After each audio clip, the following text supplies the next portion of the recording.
സ്നേഹവന്ദനങ്ങൾ പ്രിയുള്ളവരെ, എൻ്റെ കഥയുടെ ഒരു പുതിയ എപ്പിസോഡിലേക്ക് എല്ലാ മാന്യപ്രേക്ഷകരെയും സ്വാഗതം ചെയ്യുകയാണ്. അനുഗ്രഹിക്കപ്പെട്ട ഒരു ദിവസം, നല്ല ഒരു ജീവിതാനുഭവം നമ്മൾ കേൾക്കാൻ പോവുകയാണ്. നമ്മളോടൊപ്പം കർത്താരദാസന് പാസ്റ്റർ ലിജോ ജോസഫ് ജോയിൻ ചെയ്തിട്ടുണ്ട്. വളരെ പ്രാർത്ഥനയോടുകൂടെ നമുക്ക് ദൈവസന്നിധിയിലായിരിക്കാം. ഇന്നത്തെ ശുശ്രൂഷ നമുക്കെല്ലാവർക്കും അനുഗ്രഹത്തിന് കാരണമായി തീരട്ടെ.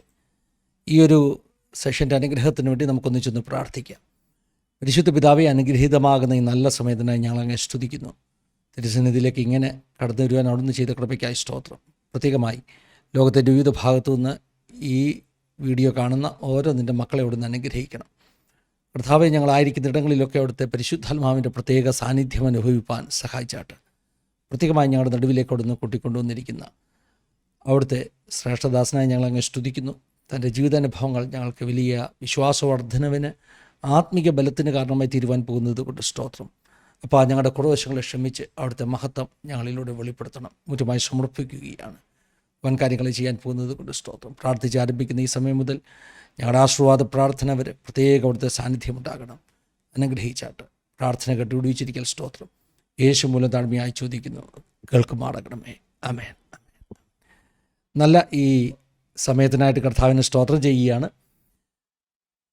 പ്രത്യേകതയുള്ള ഒരു സെഷനാണ് ഇന്ന് നമുക്കുള്ളത്.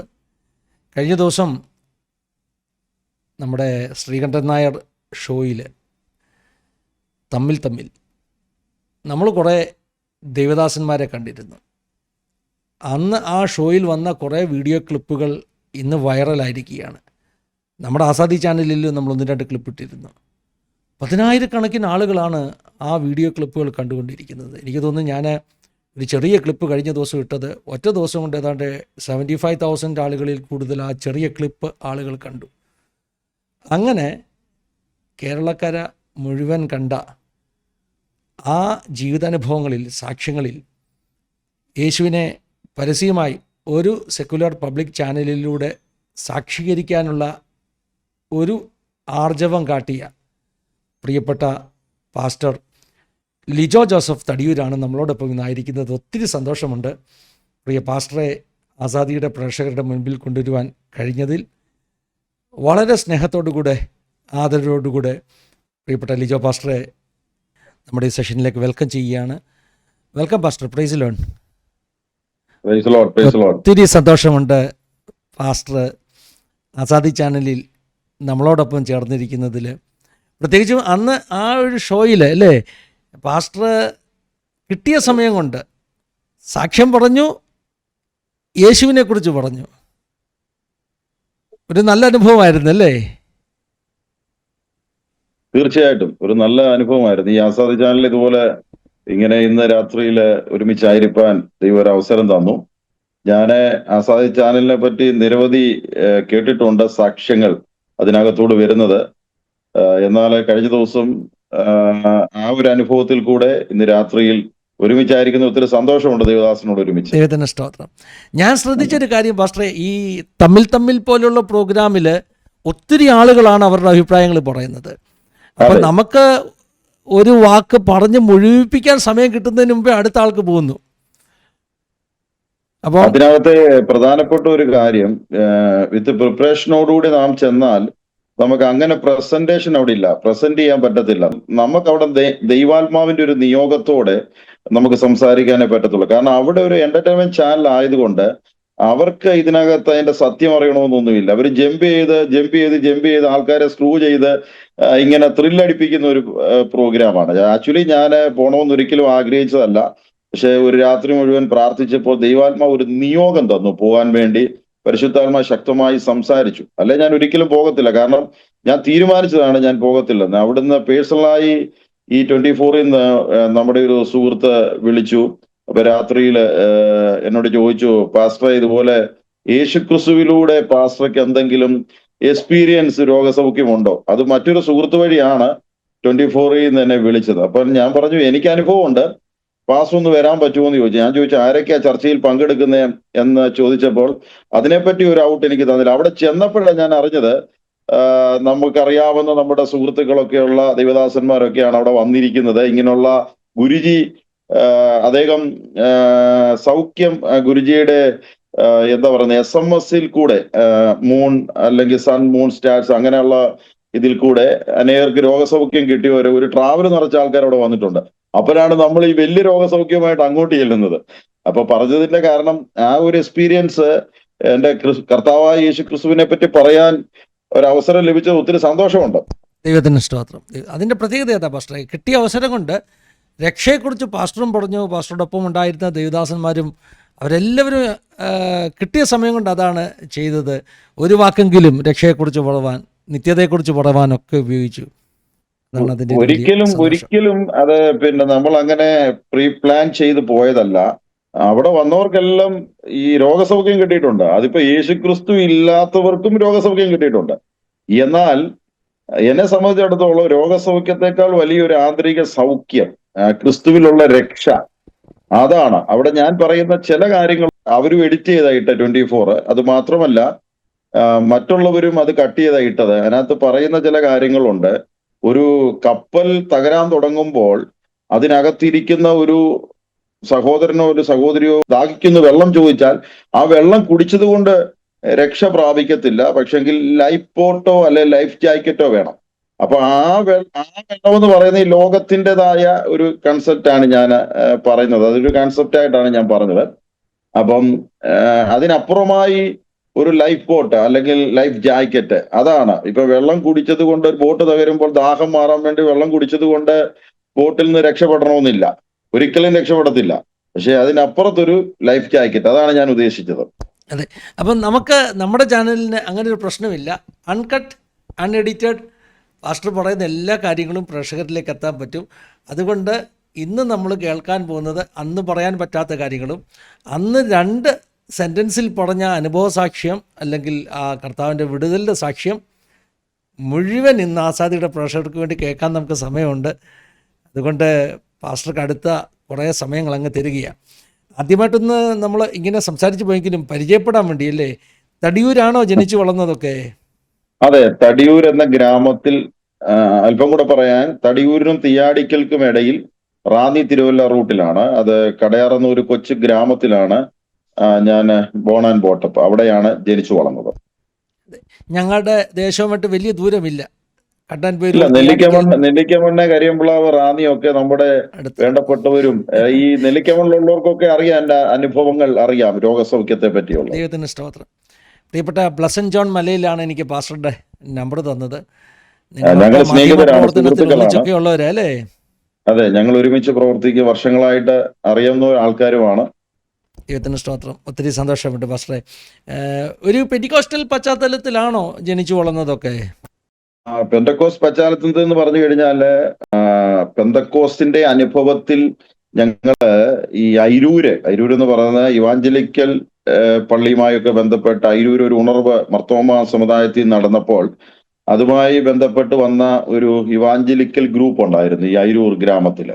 അപ്പൊ അതുമായിട്ട് ബന്ധപ്പെട്ട് എൻ്റെ അപ്പച്ചൻ എന്ന് പറയുമ്പോൾ എൻ്റെ ഫാദറിന്റെ ഫാദർ, അദ്ദേഹം ഒരു സുവിശേഷകനും അതുപോലെ ഒരു സാറും ഒക്കെ ആയിരുന്നു.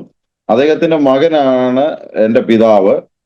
അദ്ദേഹം ഈ ഒരു ആത്മീയ ബാക്ക്ഗ്രൗണ്ടിലാണെങ്കിലും യഥാർത്ഥമായ ഒരു അനുഭവത്തിൽ കൂടെ അദ്ദേഹം വന്നത് എൻ്റെ അനുഭവത്തിൽ കൂടെ, എനിക്ക് കിട്ടിയ രോഗസൗഖ്യത്തിൽ കൂടെയാണ്. അങ്ങനെ ഞങ്ങള് ഒരു ക്രൈസ്തവ ബാക്ക്ഗ്രൗണ്ടിലാണെങ്കിലും ഒരാത്മീയ പശ്ചാത്തലത്തിലുള്ള ഉണർവുകാരാണെങ്കിലും യേശുക്രിസ്തുവുമായുള്ള എക്സ്പീരിയൻസ് എൻ്റെ കുടുംബത്തിലും എൻ്റെ ദേശത്തിലും എൻ്റെ രോഗസൗഖ്യത്തിൽ കൂടെ ആയിരുന്നു ചെറുപ്പത്തിലേ ഉള്ളതെന്നുള്ളത് മനസ്സിലാക്കിക്കൊണ്ട് അവർ 3 പേരും എന്ന് പറഞ്ഞു കഴിഞ്ഞാൽ എൻ്റെ പിതാവിന്റെ പിതാവും ഞാൻ ഉൾപ്പെടെ ഈ സുവിശേഷ ഘോഷണത്തിൽ പങ്കാളികളാകുവാൻ ദൈവം ഞങ്ങൾ 3 പേർക്കും അവസരം തന്നിട്ടുണ്ട്. അപ്പം പറഞ്ഞു കഴിഞ്ഞാൽ എൻ്റെ ഫാദറിനെ നാട്ടില് പാസ്റ്റർ അല്ല ഉപദേശി അല്ല, പിതാവിന്റെ പിതാവിനെയും ഉപദേശി എന്നാ വിളിക്കുന്നത്, എൻ്റെ ഫാദറിനെ പാസ്റ്റർ എന്നാ വിളിക്കുന്നത് എന്ന് പറഞ്ഞ പോലെ ഞങ്ങൾ എല്ലാവരും ആ ഒരു പശ്ചാത്തലത്തിൽ ജനിച്ചു വളർന്നു. അങ്ങനെ ഒരു ബാക്ക്ഗ്രൗണ്ട് ഉണ്ട്, പെന്തക്കോസ് അനുഭവത്തിന്റെ ഒരു ബാക്ക്ഗ്രൗണ്ട് ഉണ്ട്. അപ്പച്ചനും വിശ്വാസത്തിൽ കടന്നു വന്ന് വിശ്വാസത്തിന്റെ അനുഭവം, ഫാദറും വിശ്വാസത്തിലാണ്. അങ്ങനെ ഒരു സന്തോഷത്തിന്റെ അനുഭവം, രക്ഷയുടെ അനുഭവം പ്രാപിപ്പാൻ ഇടയായി തീർന്നു. എന്റെ രോഗസൗഖ്യത്തിൽ കൂടെ 8 പേരോളം റാന്നി പമ്പയാറ്റിൽ സ്നാനപ്പെടുവാനും ഇടയായി. പാസ്റ്ററെ, അപ്പച്ചനെ പറ്റി പറഞ്ഞല്ലോ, അപ്പച്ചനൊരു ഉപദേശി എന്നൊക്കെയായിരുന്നു അറിയപ്പെടുന്നത് എന്നുള്ളത്. എന്തായിരുന്നു ആ അപ്പച്ചൻ്റെ ആ പേരെന്തായിരുന്നു? ബാക്ക്ഗ്രൗണ്ട് എന്തായിരുന്നു? അപ്പച്ചന് KM ജോസഫ് എന്നാണ്. അപ്പച്ചൻ ഒരു സാറായിരുന്നു. അപ്പോൾ തന്നെ വിശ്വാസ പ്രമാണങ്ങൾക്ക് വേണ്ടി നിന്ന ഒരു അപ്പച്ചനാണ്.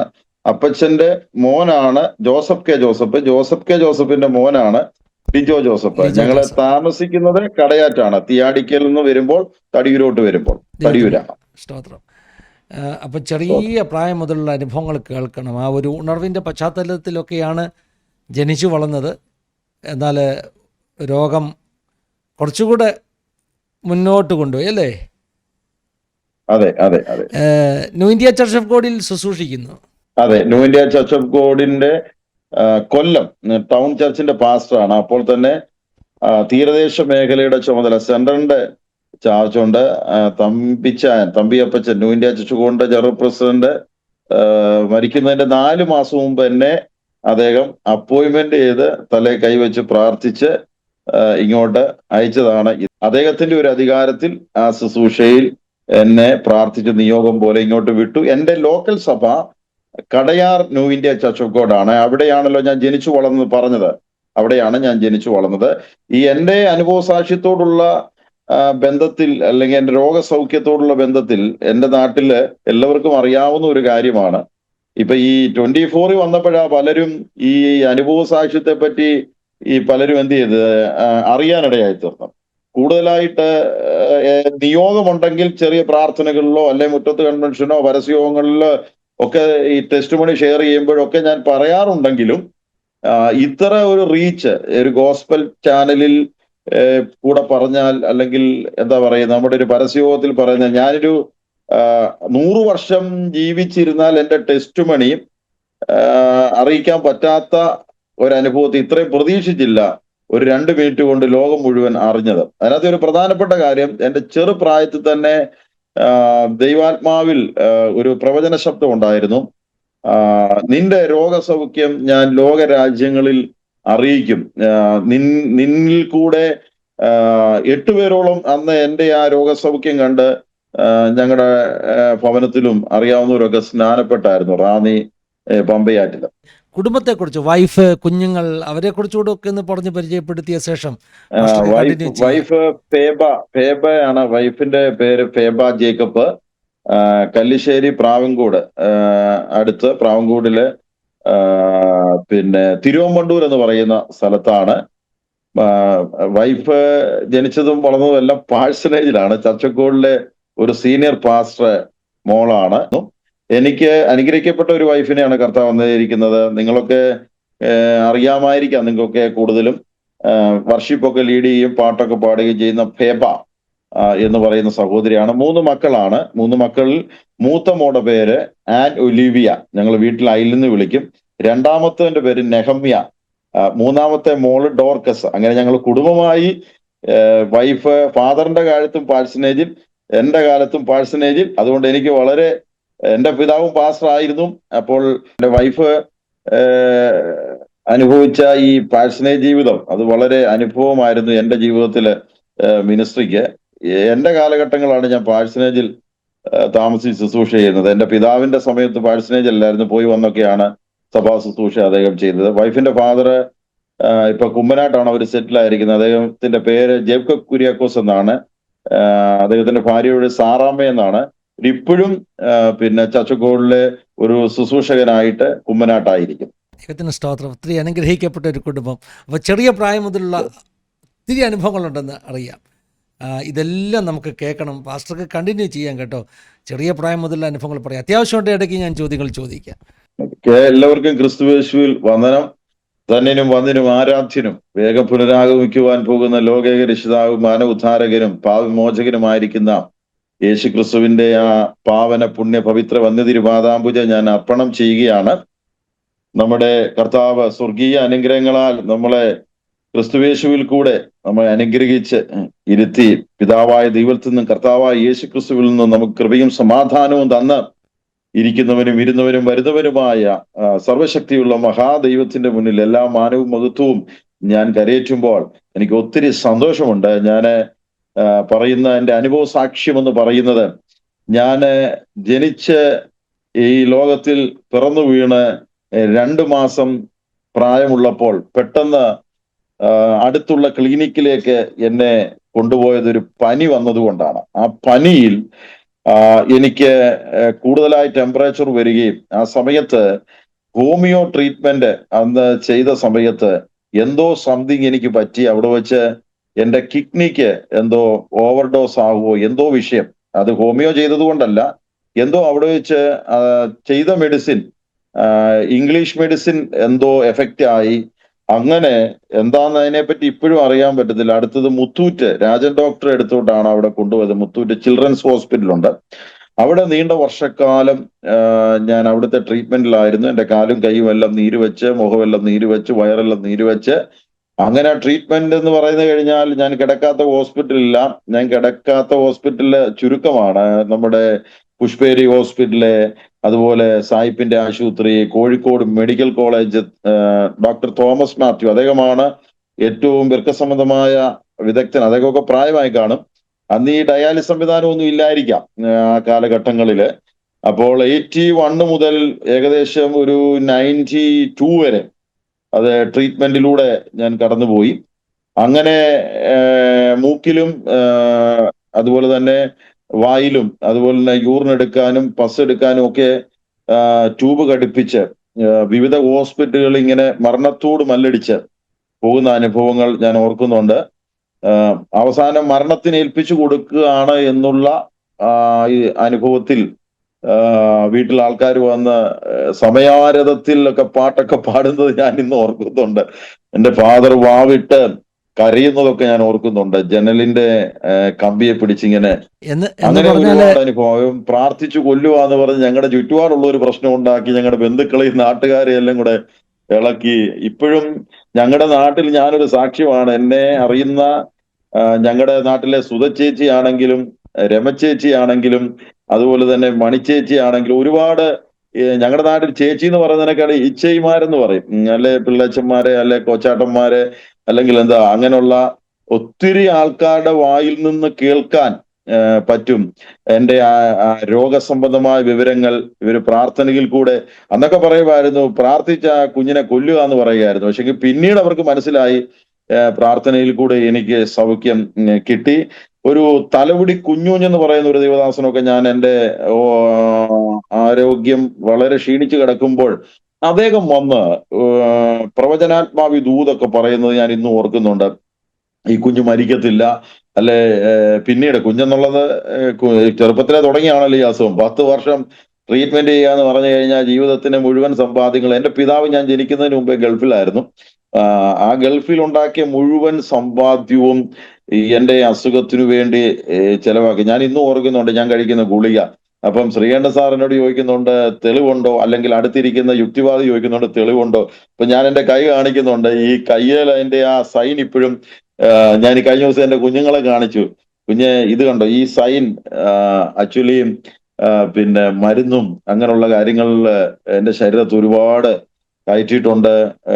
ഈ 2 വൃക്കകളും ഫെയിലായിപ്പോയി. അത് വർക്ക് ചെയ്യത്തില്ലെന്ന് ലോകം വിധി എഴുതിയ സ്ഥാനത്ത് ഇന്നും എന്നെ ട്രീറ്റ് ചെയ്ത ഡോക്ടർമാര്, അല്ലെ ട്രീറ്റ്മെന്റ് ചെയ്ത ഡോക്ടർമാര് ചോദിക്കാറുണ്ട് ആ ആള് ജീവിച്ചിരിപ്പുണ്ടോ എന്നുള്ളത്. അപ്പം അത്ര മാരകമായ രോഗം എന്ന് പറഞ്ഞു കഴിഞ്ഞാൽ ഈ സംഭവം എന്ന് പറഞ്ഞാൽ യൂറിൻ പോകാതെ വരും.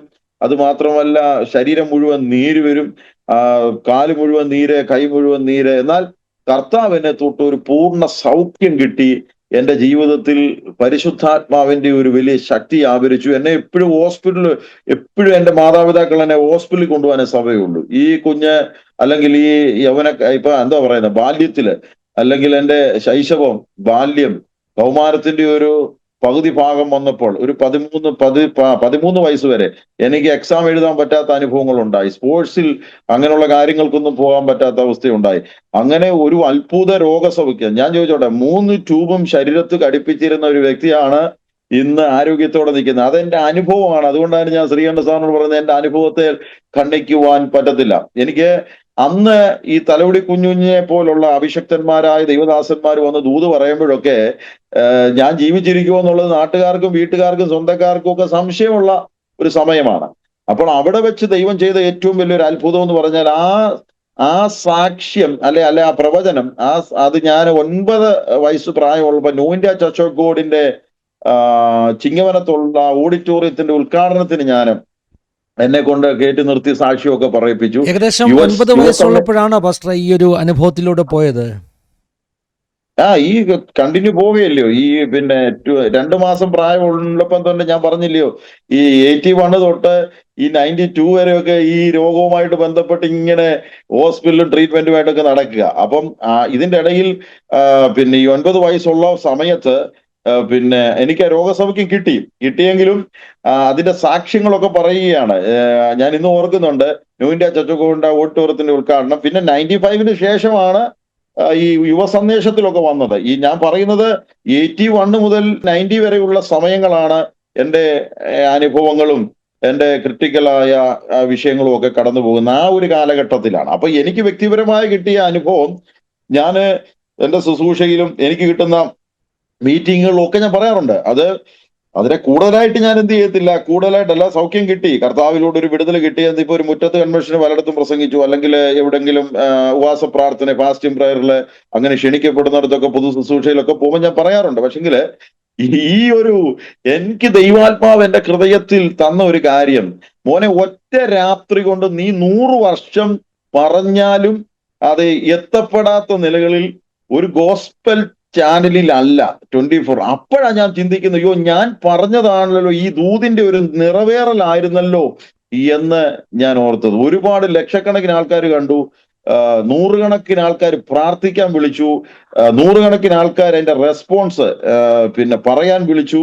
പിന്നെ ഹണി ട്രാപ്പ് നമ്മുടെ ആരുടെ ഭാഗത്തു നിന്നാണ് എനിക്ക് ഉണ്ടായെന്ന് അറിയത്തില്ല, നമ്മുടെ ഇടയിൽ നിന്നാണെന്ന് അറിയത്തില്ല. അതിന്റെ സ്ക്രീൻഷോട്ട് എല്ലാം ഞാൻ എടുത്തു വെച്ചിട്ടുണ്ട്. ഈ ഒരു സാക്ഷ്യം പറഞ്ഞതിന് ശേഷം പല ഹണി ട്രാപ്പുകളും വന്നു എന്റെ റെസ്പോൺസ് എന്താണെന്ന് അറിയാൻ വേണ്ടി. അപ്പൊ ഞാൻ പറഞ്ഞു ഇതൊരു പ്രവചന നിവൃത്തിയായിരുന്നു. കാരണം ഞാൻ എവിടെങ്കിലും ഒരു കൺവെൻഷനോ അല്ലെങ്കിൽ എവിടെങ്കിലും സാക്ഷി പറയുന്നതിനൊക്കെ ഒറ്റ രാത്രി കൊണ്ട് 2 മിനിറ്റ് കൊണ്ട് ലോകം മുഴുവൻ ആ യേശുക്രിസ്തുവിലുള്ള രോഗസൗഖ്യം, അതിനേക്കാൾ അപ്പുറമായി അടുത്ത സ്റ്റെപ്പ് യേശുക്രിസ്തു ഒരു രോഗസൗഖ്യം മാത്രമല്ല, രോഗസൗഖ്യത്തിന് അപ്പുറമായി നിത്യജീവൻ, നിത്യരക്ഷ, അതിനേക്കാൾ വലിയ സന്തോഷമില്ല. അതുകൊണ്ടാണ് ഞാൻ പറഞ്ഞത് ഇനി എനിക്ക് രോഗം വന്നാലും പ്രശ്നമില്ല, കാരണം ഇനി മരിച്ചാലും പ്രശ്നമില്ല. കാരണം മരണമല്ലല്ലോ വിഷയം, നമ്മുടെ നിത്യജീവനാണല്ലോ വിഷയം. അല്ല, ശാരീരിക മരണം, ആത്മീയ മരണത്തെ പറ്റിയല്ല ഞാൻ പറഞ്ഞത്, ശാരീരിക മരണമാണല്ലോ എല്ലാവരും ഭയപ്പെടുന്നത്. അപ്പം അതാണ് ഞാൻ അവിടെ പ്രൂവ് ചെയ്യുക. ഞാൻ വളരെ സന്തോഷമാണ് വന്നിട്ട് എനിക്ക് ഒത്തിരി ദൈവസന്നിധി ഇരുന്ന് കർത്താവിനോട് നന്ദി പറയാൻ, ദൈവസ്ഥാനം ഒത്തിരി സന്തോഷിപ്പിടപ്പെടുന്നത്. കാരണം ഒരു സെക്കുലർ ചാനൽ വന്ന് ഇങ്ങനെ ഒരു അനുഭവം. അപ്പൊ ഞാൻ പറഞ്ഞത് അതിലേക്ക് വരികയാണ്. എന്റെ മാതാപിതാക്കള് ഇന്ന് ജീവിച്ചിരിപ്പുണ്ട്, അവര് പ്രായമാണ്, അവർക്ക് അറിയാം, അവരവർക്കറിയാം, ചുറ്റുപാടൊക്കെ സഭയ്ക്കറിയാം. അവർ ഒത്തിരി പേര് പ്രാർത്ഥിച്ചു, ഒത്തിരി ദൈവദാസന്മാര്, ജാതിമത ഭേദമന്യേ പ്രാർത്ഥിച്ചവരുണ്ട്, മർത്തോമക്കാര് പ്രാർത്ഥിച്ചവരുണ്ട്, ഇവാഞ്ചലിക്കക്കാര് പ്രാർത്ഥിച്ചവരുണ്ട്. ഇനി ഞങ്ങളുടെ ചുറ്റുപാടുള്ള ഹൈന്ദവര, എന്റെ ചുറ്റുപാട് മുഴുവൻ നായേഴ്സ് ഫാമിലിയാണ്. അപ്പം കൂടുതലായിട്ട് ഇതൊരു പിന്നെ എന്താ പറയുന്നത്, ഒരു സ്റ്റോറി അല്ല, ഇതൊരു പിന്നെ എന്താ പറയുന്നത്, എന്തെങ്കിലും കള്ളത്തരം പറയുകയല്ല. എന്റെ ചുറ്റുപാടിലുള്ള നായേഴ്സ് ഫാമിലി എന്ന് പറഞ്ഞാൽ അവരോട് ചോദിച്ചാൽ അവര് പറയും ഞാനൊരു രോഗസൗഖ്യത്തിൽ കൂടെയാണ് ഈ ഒരു പാസ്റ്റർ ആയതും ശുശ്രൂഷയിലായതും, ജീവിക്കുന്ന സാക്ഷിയാണ്. എന്നയ്ക്ക് വേണ്ടി പ്രാർത്ഥിച്ച ഒരുപാട് മാതാപിതാക്കൾ ഇന്നും പ്രായമായി അവർ ജീവിച്ചിരിപ്പുണ്ട്. ഞാൻ പറഞ്ഞതിന്റെ കാരണം, ഇങ്ങനെ ഹോസ്പിറ്റലുകളിൽ കയറി ഇറങ്ങി മരുന്നും കഴിച്ച് അതിന്റെ മെഡിക്കൽ റിപ്പോർട്ടുകളൊക്കെ എന്റെ ഭവനത്തിൽ ഇരിപ്പുണ്ട്, മാതാവ് സൂക്ഷിച്ചെല്ലാം വെച്ചിട്ടുണ്ട്.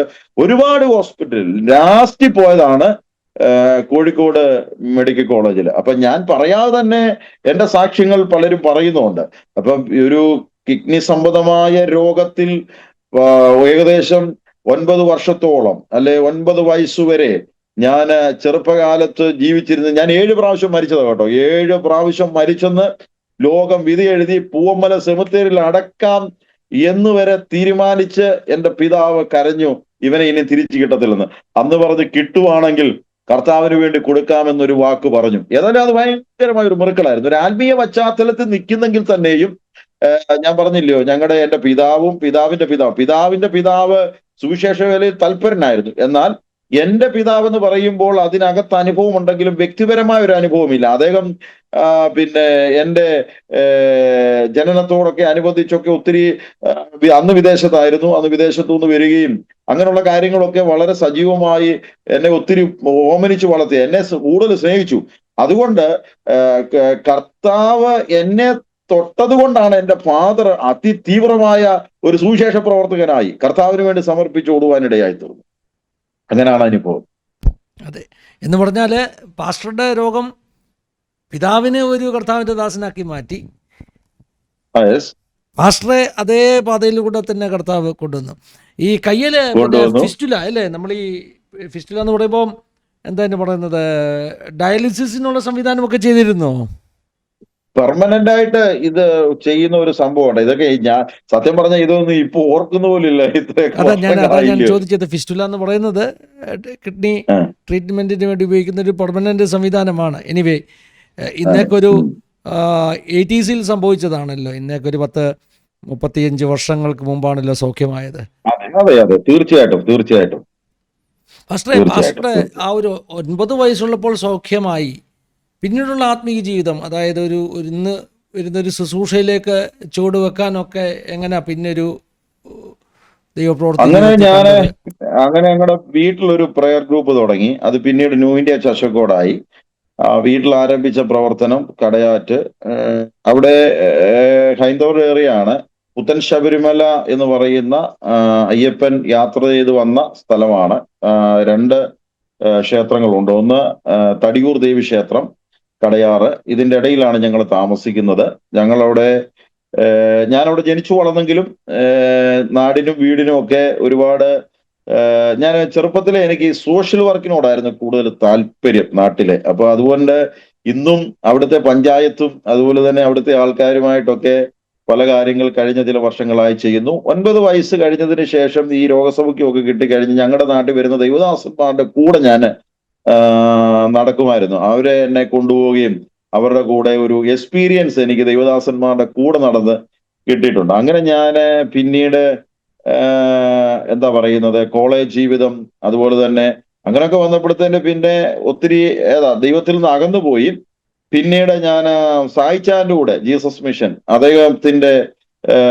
അദ്ദേഹത്തിന്റെ മിനിസ്ട്രിയുമായി ബന്ധപ്പെട്ട കുറച്ചു നാള് തീയാടിക്കല്, അങ്ങനെയൊക്കെ ഒരുപാട് എക്സ്പീരിയൻസ് ഉണ്ടായി. അവിടുന്നൊക്കെ ഒരു ടേണിംഗ് പോയിന്റ് വരുന്നു. അങ്ങനെ ഞാൻ ബൈബിൾ കോളേജിൽ, അപ്പോഴും ഞാനൊരു ബന്ധക്കോസുകാരനാണ്. നാട്ടിൽ അറിയപ്പെടുന്നത് ഉപദേശിയുടെ മോൻ എന്നാണ് നാട്ടിൽ വിളിക്കുക. സ്കൂളിൽ പഠിക്കുമ്പോഴെല്ലാം ബന്ധക്കോസുകാരാന്നാണ്. ഇപ്പൊ എനിക്ക് നഷ്ടപ്പെട്ട ഫ്രണ്ട്സൊക്കെ കഴിഞ്ഞ ദിവസം എന്നെ വിളിച്ചു. പെരിന്തൽമണ്ണയിൽ നിന്നും അവിടുന്ന് ഇവിടുന്നൊക്കെ തടിയൂർ NSS അതുപോലെ പഠിച്ച സ്കൂളിലെ പിന്നെ പിള്ളേരൊക്കെ ഇത് ഷെയർ ചെയ്യുന്നു വിഷയങ്ങളൊക്കെ. അപ്പൊ എനിക്ക് ഒത്തിരി, അപ്പൊ എന്നെ ഒന്ന് കളിയാക്കിയവരെല്ലാം ഇപ്പം പാസ്റ്റർമാരാണ്, വിശ്വാസത്തിന്റെ ദൈവദാസന്മാരാണ്. അന്ന് ഞാന് സ്കൂളിൽ പോകുന്നുണ്ട് എനിക്ക് പെന്തക്കോസുകാരനാന്ന് പറയാൻ ഭയങ്കര മടിയാണ്. കാരണം എല്ലാവരും നമ്മളെ കളിയാക്കും, കാരണം അതിന്റെ പപ്പ ഉപദേശിയാണ്. അപ്പൊ നമുക്ക് അത്രയും ഒരു ഹൃദയത്തിലൊരു വെളിച്ചം വീണിട്ടില്ലല്ലോ എന്ന് പറഞ്ഞ ഒരു എന്താ പറയുന്നത്, അത് തീവ്രമാണ്. അപ്പൊ ഞാൻ പെന്തക്കോസുകാരനാന്ന് പറയാൻ മടിച്ചിരുന്ന സ്ഥാനത്ത് ഇപ്പൊ 100 പ്രാവശ്യം റോഡ് അതുകൊണ്ടായിരിക്കാം ഒരു പക്ഷെങ്കിൽ ഇത്രയും ഒരു 24 ഇപ്പൊ ഇത്ര ധൈര്യമായിട്ട് പറയാൻ കാര്യം. കാരണം ഈ കഴിഞ്ഞ ദിവസം എന്നെ ഇന്ന് രാവിലെ ഒരാൾ വിളിച്ചു, എൻ്റെ ഒരു സുഹൃത്ത്. ഒത്തിരി നാൾ ഞാൻ പാസേന്ന് വിളിച്ചു. ഞാൻ പറഞ്ഞില്ല, നീ എടാന്ന് വിളിച്ചോ, കുഴപ്പമൊന്നുമില്ല. എന്നോട് പറഞ്ഞു, ഞാൻ കണ്ടു, എനിക്ക് സമാധാനമില്ല, നീ എനിക്ക് വേണ്ടി പ്രാർത്ഥിക്കണം. ഇത് പിന്നെ നമ്മുടെ ഗ്രൂപ്പുകളിലെല്ലാം വന്നു, നമ്മുടെ ഞങ്ങളുടെ ഈ എന്താ പറയുക പഠിച്ച ഇയറിലുള്ള ഗ്രൂപ്പുകളൊക്കെ ഉണ്ട്, അതിലൊക്കെ വന്നു. അപ്പം ഇത് നമ്മുടെ ജീവിതത്തിൽ എന്താ പറയുന്നത്, അന്നത്തെ കാലഘട്ടങ്ങളിൽ കർത്താവുമായിട്ട് അകന്നുപോയി രാഷ്ട്രീയം കളിച്ചു അല്ലെങ്കിൽ ലോകപരമായിട്ടൊക്കെ ജീവിച്ചെങ്കിൽ തന്നെയും ജീസസ് മിഷൻ എന്ന് പറയുന്ന ഒരു പ്രവർത്തനം ദേശത്ത് വന്നപ്പോൾ അതിൽ കൂടെ ഒക്കെ കൂടുതലായിട്ട് അടുക്കുവാനിടയായി തീർന്നു. പിന്നെ ഇതൊക്കെ ഉണ്ടെങ്കിലും ആത്മീയതയുണ്ടെങ്കിലും പക്ഷെ വേണ്ടവണ്ണമുള്ള ഒരു വീണ്ടും ജനനമില്ല. എന്നാലും YPC എന്ന് പറയുന്ന യൂത്തിന്റെ ഇടയിൽ കൂടെ കയറി വന്നു. കാരണം യൂത്തിന്റെ ലോക്കൽ സെക്രട്ടറി ആയിരുന്നു ചർച്ചിൽ. എന്നാലും പോരാ, ഇങ്ങനൊക്കെ പോകുന്നുള്ളതേ ഉള്ളൂ. പിന്നെ സെന്ററിന്റെ സെക്രട്ടറി ആയി. പിന്നെ ഇച്ചിരൂടെ വളർന്നു കഴിഞ്ഞപ്പോഴത്തേന് ഞാൻ എന്ത് ചെയ്യുന്ന അറിയാമോ, സായിച്ചാൻ്റെ കൂടെ ഒക്കെ ആയപ്പോഴത്തേന് പിന്നെയും ഒരു ആത്മീയതയിലേക്ക് വന്നു, രൂപാന്തരം വന്നു കഴിഞ്ഞ്. സെന്ററിന്റെ സെക്രട്ടറി എന്ന് പറഞ്ഞാൽ YPCയുടെ സെന്ററിന്റെ സെക്രട്ടറിയാണ്. അങ്ങനെ ആത്മീയതയിലേക്ക് വന്നു കഴിഞ്ഞപ്പോഴാണ് സഭയ്ക്ക് വേണ്ടി ആ ദേശത്തൊരു ആലയം പണിയാൻ. കാരണം അവിടെ ആലയം പണിയണമെങ്കിൽ ഇച്ചിരി ബുദ്ധിമുട്ടുള്ള ഒരു സ്ഥലമാണ്. പക്ഷെ ഞാൻ ജനിച്ചു വളർന്നത് കൊണ്ടും ആ സാഹചര്യം ഒക്കെ ഉള്ളത് കൊണ്ടും ഒക്കെ അതിന്റെ പുറകെ ഇറങ്ങാനൊക്കെ ദൈവം ഒരു അവസരങ്ങളെ തന്നു. ഞാനത് വിവരിക്കുന്നില്ല. ഈ പറഞ്ഞ സ്ഥലത്ത്. അങ്ങനെ സഭയുടെ സെക്രട്ടറി ആയിട്ട് സേവനം അനുഷ്ഠിച്ചു. അങ്ങനെ ഈ ദൈവദാസന്മാരുടെ കൂടെ പോയി അവർക്ക് വേണ്ടി കാര്യങ്ങളെല്ലാം ചെയ്യുകയും അന്നത്തെ കാലത്തൊക്കെ പലപ്പോഴും ഈ അരിയൊക്കെ കൊണ്ട് കൊടുക്കാനൊക്കെ പോകുന്നത് ഞാൻ ഓർക്കുന്നുണ്ട്. അങ്ങനെ അവര് ദേശത്ത് വരികയും അവര് കൈത്താങ്ങൽ ചെയ്യുകയും അവരുടെ കൂടെ നടക്കുകയും അങ്ങനെ പ്രാർത്ഥനയും കൂട്ടായ്മയും ഒക്കെ ആയി കഴിഞ്ഞാണ് ഞാൻ പിന്നീട് ഗ്രേസ് ബൈബിൾ കോളേജിലേക്ക്, ആ സെമിനാരിയിലേക്ക് കടന്നുപോയി. അവിടെ 4 വർഷം ഞാൻ പഠിച്ചു. പിന്നെ UP-യില് സഹോദരന്മാരോട് ഒരുമിച്ച് കർത്താവിന്റെ വേല ചെയ്തു. പിന്നെ ചില ബൈബിൾ കോളേജിൽ പഠിപ്പിക്കുവാൻ ദൈവം അവസരം തന്നു. ചിങ്ങവനത്ത് പഠിപ്പിച്ചു. പിന്നെ സ്റ്റെപ്പായിട്ട് ഇങ്ങനെ കുറെ അനുഭവങ്ങൾ ഉണ്ടായി. പെട്ടെന്ന് പറയുകയാണെങ്കിൽ കേരളത്തിലൊരു പെന്തക്കോസ് യൂത്ത് കൗൺസിൽ എന്ന് പറഞ്ഞ് 20ഓളം സഭകൾ പിന്നെ ഒരുമിച്ച് യുവജനങ്ങൾ ഒരുമിച്ച് ഒരു PYC എന്ന് പറയുന്ന സംഘടന ഉണ്ടാക്കിയപ്പോൾ ആക്ച്വലി അന്ന് എനിക്ക് അതിന്റെ ജനറൽ പ്രസിഡന്റ് ആയിട്ട് വരുവാനിടയായിരുന്നു. ബ്ലസൻ മലയിൽ അതിന്റെ ജനറൽ സെക്രട്ടറി ആയിട്ട് വന്നു. അതിൽ കൂടെ PCI എന്ന് പറയുന്ന സംഘടനയിൽ പ്രവർത്തിക്കാനും നമ്മുടെ കമ്മ്യൂണിറ്റിക്ക് വേണ്ടി സംസാരിക്കാനും PCIയുടെ ഇപ്പോൾ നാഷണൽ സെക്രട്ടറി ആയിട്ടൊക്കെ സേവനമനുഷ്ഠിക്കാൻ, അതൊക്കെ വേറെ കാര്യങ്ങൾ. എനിക്ക് ഈ പദവി പറയുന്നതുകൊണ്ട് താല്പര്യമില്ല. പിന്നെ എന്റെ അനുഭവങ്ങളുടെ ഒരു ത്രൂ ഔട്ട് പറഞ്ഞതുകൊണ്ട് ഞാൻ പറഞ്ഞെന്നുള്ളൂ. അവിടെ വെച്ച് എന്നോട് ചോദിച്ചു, എന്താ നിങ്ങളുടെ പിന്നെ പൊസിഷൻ എവിടെയാണ്? ഞാൻ ഒന്നും പറഞ്ഞില്ല. ഞാൻ പറഞ്ഞു ഞാനൊരു ഇവാഞ്ചലിസ്റ്റ് ആന്ന് പറഞ്ഞു. അവർക്ക് ഇവാഞ്ചലിസ്റ്റ് എന്ന് പറഞ്ഞവർക്ക് മനസ്സിലായില്ല. പിന്നെ അവർ തന്നെ പാസ്റ്റർ ആക്കിയ പലരും അവിടെ പല എഴുത്തുകാരെ അല്ലെങ്കിൽ അങ്ങനെയുള്ള ചിന്തകരെ അങ്ങനെയൊക്കെ പലതും പറഞ്ഞ് പലതിന്റെയും ചുമതല. ഞാനൊരു പാസ്റ്റർ എന്നാ പറഞ്ഞത്. അതുകൊണ്ട് ഞാൻ ഇത് പറയാൻ ആഗ്രഹിക്കുന്നില്ല. പക്ഷെ എന്നാ പറഞ്ഞെന്ന് ചോദിച്ചു കഴിഞ്ഞാൽ സ്കൂളിലും കോളേജിലും ഒക്കെ പഠിക്കുമ്പോഴും പകുതി ആത്മീയതയും പകുതി രാഷ്ട്രീയവും പകുതി ലോകപരമായുള്ള ജീവിതമാണെങ്കിലും പൂർണ്ണമായ ഒരു സമർപ്പണം എന്റെ സ്കൂളിലോ കോളേജ് ജീവിതത്തിലോ എന്ത് ചെയ്തിട്ടില്ല. ഈ സൗഖ്യത്തിന് ശേഷം ഉണ്ടായിട്ടില്ല. ഉണ്ട്. ബന്ധുക്കോസുകാരനാണെന്ന് ചോദിച്ചാൽ പേര് കൊണ്ട് ബന്ധുക്കോസുകാരനാണ്, നാട്ടിലും ബന്ധുക്കോസുകാരനാണ്. എന്നാൽ ഒരു പൊത്തുപെരുത്ത ജീവിതമായിരുന്നു. പിന്നീടാണ് ഞാൻ പറഞ്ഞത് ജീസസ് മിഷൻ അങ്ങനെ ദേശത്ത് പ്രവർത്തനങ്ങള് അങ്ങനെ കയത്താങ്ങൽ കൊടുക്കുവാനൊക്കെ ഇടയായി തീർന്നു. നോർത്ത് ഇന്ത്യയില് ഞാൻ മഹാരാഷ്ട്രയിൽ ഓർക്കുന്നുണ്ട്, ഒരു വർഷത്തോളം അവിടെ ഒരു ആദിവാസികളുടെ ഇടയിലുള്ള പ്രവർത്തനവുമായി ബന്ധപ്പെട്ട് നെരൂളിലായിരുന്ന സമയത്ത് അവിടെ കുറച്ചു നാൾ ഞാൻ ഉണ്ടായിരുന്നു. അങ്ങനെ ഗ്രേസ് ബൈബിൾ കോളേജിലേക്ക് പോയതാണ് പിന്നീട് കൂടുതലായിട്ട് സജീവമാകാനും അതിനുശേഷം ബൈബിൾ കോളേജുകളിലൊക്കെ പഠിപ്പിക്കാനൊക്കെ അവസരങ്ങൾ കിട്ടി. അങ്ങനെ ചങ്ങനാശ്ശേരിയിൽ ഞാൻ ടൗണിൽ 9 വർഷം ഇരുന്നു. തിരുവല്ലയില് ഞാൻ 2 വർഷം ഇരുന്നു. ടൗണിൽ ഒരു ചെറിയ പ്രവർത്തനം തുടങ്ങിയായിരുന്നു. പിന്നീട് തമ്പിച്ചായന്റെ ഒരു നിർദ്ദേശപ്രകാരം ഈ കൊല്ലത്തോട്ട് വരുവാനിടയായി തീർന്നു. അങ്ങനെ ശുശ്രൂഷയിൽ ഇപ്പോൾ ഇവിടെ വന്ന് ഒരു 10 ഔട്ട്റീച്ച് വർക്കുകൾ, 10 പ്രവർത്തനങ്ങൾ ഈ പിന്നെ തീരദേശ മേഖലയിൽ പിന്നെ ചെയ്യാനിടയായി. ഇപ്പൊ എന്റെ FE നോക്കിയാൽ അറിയാം, ഒരുപാട് പ്രവർത്തനങ്ങൾ 2010 മുതൽ കർത്താവിന്റെ നാമത്തിന് വേണ്ടി ചാരിറ്റി ആണെങ്കിലും യൂത്തിന്റെ ഇടയിലാണെങ്കിലും പല പ്രവർത്തനങ്ങൾ ചെയ്യാനുള്ള അവസരങ്ങൾ ദൈവം ഒരുക്കിയിട്ടുണ്ട്. അപ്പം ഈ രോഗസൗഖ്യം എന്ന് പറയുന്നത് അത് അങ്ങനെ ഒരാളാണ് ഞാനെന്ന് ആർക്കും അറിയത്തില്ലായിരുന്നു. എന്നെ അറിയുന്ന അടുത്തുള്ളവർക്കൊക്കെ അറിയാം, എന്റെ നാട്ടുകാർക്കും വീട്ടുകാർക്കും എന്നെ അറിയുന്ന പഴയ ആൾക്കാർക്ക് അറിയാം. പക്ഷെങ്കിൽ ഈ എന്താ പറയുന്ന ഒരു 10 വർഷത്തിനകം പരിചയപ്പെട്ട ഒരു കുഞ്ഞുങ്ങൾക്കും എന്ത് ചെയ്തില്ല. ഇപ്പൊ എന്നെ ഒരു ആന്റി വിളിച്ചു ചോദിച്ചു, ലിജോ പാസ്റ്റർക്ക് ഈ രോഗസൗഖ്യം കിട്ടിയ കാര്യം ഞങ്ങൾക്ക് അറിയത്തില്ലായിരുന്നു, ഇതൊക്കെ ഉണ്ടായിരുന്നു. അപ്പൊ ഞാൻ പറഞ്ഞ ആന്റി, ഞാനിത് പിന്നിത് പറഞ്ഞുകൊണ്ട് നടക്കാറില്ല. അപ്പൊ അവിടെ വെച്ച് ശ്രീകണ്ഠ സാർ ചോദിക്കുന്ന ഒരു ചോദ്യമുണ്ട്, താങ്കൾക്ക് രോഗസൗഖ്യം കിട്ടി, താങ്കൾ മറ്റുള്ളവർക്ക് രോഗസൗഖ്യം കൊടുക്കാറുണ്ടോ? ഞാൻ പറഞ്ഞു, ഞാൻ പ്രാർത്ഥിക്കും, അല്ലെ ഞങ്ങൾ പ്രാർത്ഥിക്കും, പരിശുദ്ധാത്മാവ് രോഗസൗഖ്യം കൊടുക്കും. അത് പോയിന്റ് ഔട്ട് ചെയ്യണം. കാരണം അവിടെ പലരും പറഞ്ഞു എന്റെ പ്രാർത്ഥനയിൽ ഞാൻ പലർക്കും പ്രാർത്ഥിച്ച് സൗഖ്യം കൊടുത്തിട്ടുണ്ടെന്ന് പറഞ്ഞപ്പോൾ ഇന്നത്തെ നമുക്കറിയാമല്ലോ, രോഗസൗഖ്യം ഒന്ന് സംഭവിച്ചാൽ അത് ഫോട്ടോ എടുത്ത് അല്ലെങ്കിൽ അത് എഡിറ്റ് ചെയ്തിട്ടിട്ട് എന്താ പറയുന്നത്, പിന്നെ ഞാൻ രോഗസൗഖ്യം കൊടുത്തു, പിന്നെ അങ്ങോട്ടായി റീച്ച്. കാരണം യേശു ക്രിസ്തുവിനേക്കാൾ കൂടുതൽ യോഹന്നാൻ സ്നാപകൻ എന്ത് ചെയ്യുക, മഹത്വം കിട്ടുക എന്ത് പറയുന്ന ഒരു അനുഭവത്തിലേക്ക് പോകുന്നു. അതുകൊണ്ടാണ് ഞാൻ അവിടെ പറഞ്ഞത്, ഞങ്ങൾ പ്രാർത്ഥിക്കും, ഞങ്ങളുടെ പ്രാർത്ഥന നിരവധി അത്ഭുതങ്ങൾ കണ്ടിട്ടുണ്ട്. അതുകൊണ്ട് രോഗസൗഖ്യത്തിൽ ഞാൻ വിശ്വസിക്കുന്നു. രോഗശാന്തി വരം കർത്താവ് അത് ശുശ്രൂഷയിൽ വെളിപ്പെടുത്തിയിട്ടുണ്ട്. അത് പരിശുദ്ധാത്മാവ് ചെയ്യുന്നതാണ്. അതിപ്പോ നാളെ ഉണ്ടെന്ന് പറഞ്ഞ എന്റെ ഒരു കാര്യം ഞാൻ പറയാം. സാമുവേൽ ബ്രിങ്കിൾ എന്ന് പറയുന്ന ഒരു ദൈവദാസൻ, അദ്ദേഹം പിന്നെ പ്രസംഗിക്കാൻ സ്റ്റേജിൽ കയറിയപ്പോൾ അദ്ദേഹത്തെ പറ്റി വാഴ്ത്തിപ്പാടി കുറെ കാര്യങ്ങൾ പറഞ്ഞപ്പോൾ അദ്ദേഹത്തിന്റെ ഡയറിക്കകത്ത് എഴുതി, ഞാൻ ഒന്നുമല്ല, ഒരു മരം വെട്ടുകാരന്റെ കയ്യിൽ ഇരിക്കുന്ന കോടാലി പോലെയുള്ളൂ. കോടാലി താഴെ വെച്ചാൽ അത് ഇരുമ്പും കഷ്ണമാണ്. കോടാലിക്ക് അവകാശപ്പെടാനില്ല ഒന്നും, ഞാനാണ് ഈ മരത്തിന്റെ ശിഖരം മുഴുവൻ മുറിച്ചതെന്ന് പറഞ്ഞതിന്റെ അർത്ഥം നമ്മളൊന്നുമല്ല, പക്ഷെ നമ്മളിൽ കൂടെ കിട്ടിയ രോഗസൗഖ്യവും അത് മാത്രമല്ല നമ്മൾ പ്രാർത്ഥിക്കുമ്പോൾ കർത്താവ് കൊടുക്കുന്ന രോഗസൗഖ്യവും എല്ലാം ഇവിടം കൊണ്ട് തീരുമ്പോൾ അതിനപ്പുറമായി അതിൽ കൂടെ കിട്ടുന്ന ഒരു നിത്യജീവൻ അല്ലെങ്കിൽ രക്ഷ, അത് രക്ഷയുടെ സന്ദേശം. അതിന്റെ ഉത്തരം ഇതേ ഉള്ളൂ. ഈ തോട്, മുട്ടയുടെ തോട് പൊട്ടും. അത് പൊട്ടിയാൽ എടുത്ത് നമ്മൾ എറിയും. അത് ഉണ്ണി എടുത്തു കഴിഞ്ഞാൽ പിന്നെ മുട്ടയ്ക്ക് പ്രാധാന്യമില്ല. കാക്ക വന്ന് ഇതിന്റെ തോട് കൊത്തിക്കൊണ്ട് പോകുന്നല്ലാതെ ഈ കാണുന്നതെല്ലാം തോടാണ്. പക്ഷെ അതിന്റെ ഉള്ളിൽ ഒരു എന്താ പറയുന്നത്, ഉണ്ണിയുണ്ട്. ഉണ്ണിക്കാണ് പ്രാധാന്യം. അത് സംഘടനയായാലും ശരി, നമ്മൾ ഈ പറയുന്ന ഈ ഇവിടുത്തെ താൽക്കാലികമായ പലതുമാണെങ്കിലും ശരി, ഇതൊരു മുട്ടയുടെ തോട് പോലെന്നേ ഉള്ളൂ.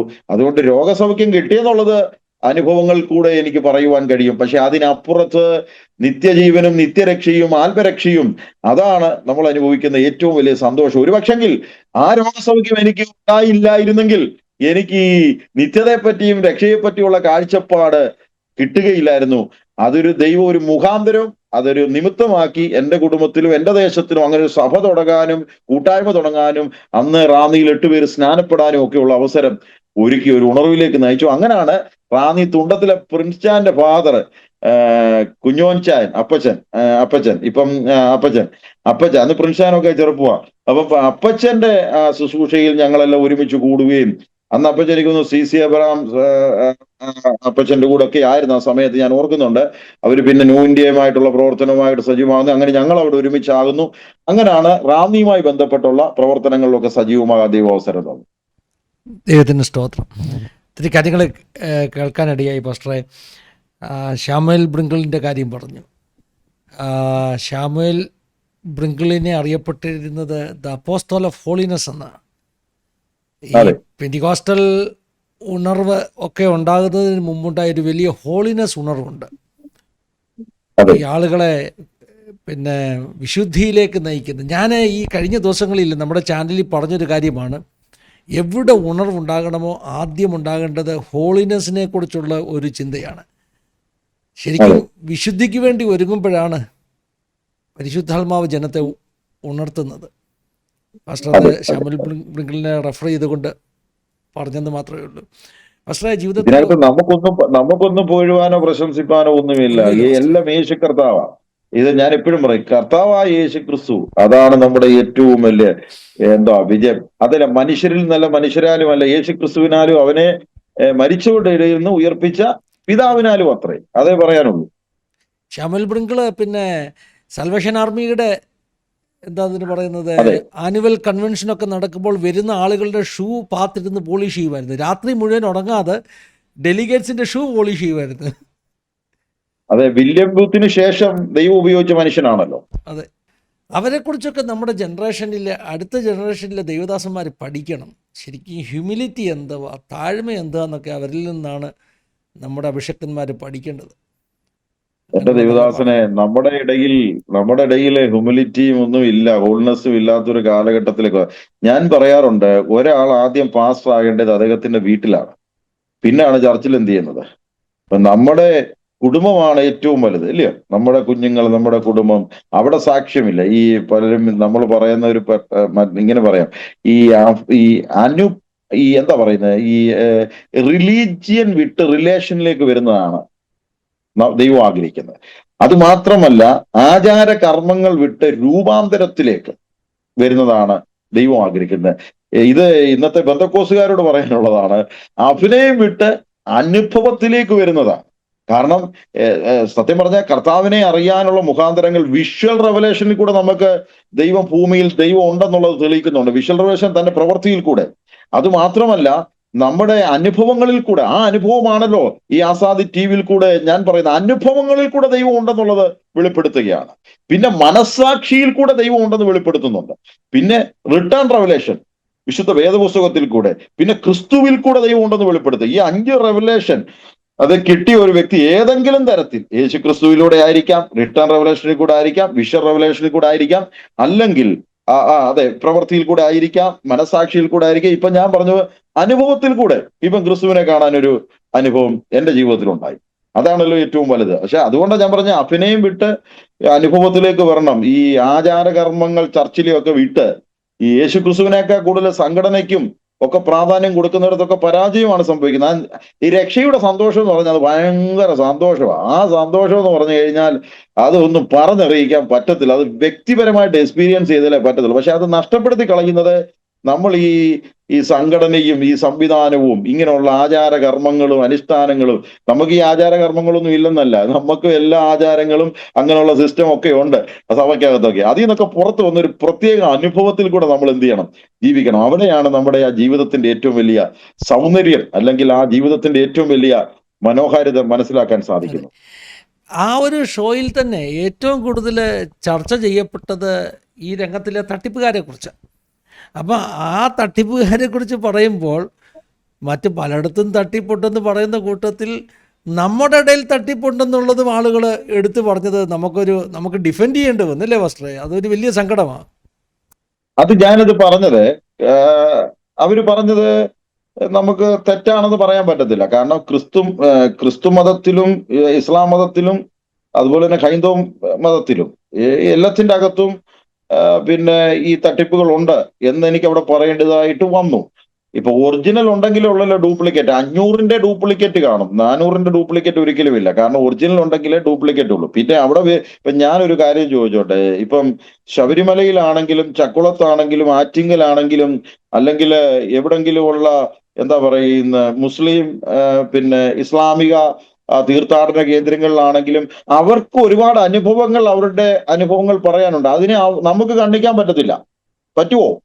പക്ഷെ അതല്ല നമ്മൾ പറയുന്നത് അത് ഞാൻ അവിടെ പറഞ്ഞിട്ടുണ്ട്. നിന്റെ പാപം മോചിച്ച് തന്നിരിക്കുന്നു. അതൊന്നും വന്നിട്ടില്ല, അതൊക്കെ കട്ട് ചെയ്താ വിട്ടിരിക്കുന്നത്. അപ്പൊ എന്നോട് ചോദിക്കുന്ന ചോദ്യം കൊണ്ട് അവിടുന്ന് എല്ലാവരും കൂടെ എന്നെ അങ്ങ് വളഞ്ഞു. ഈ പാപം എന്ന് പറയുന്നത് എന്താണ്?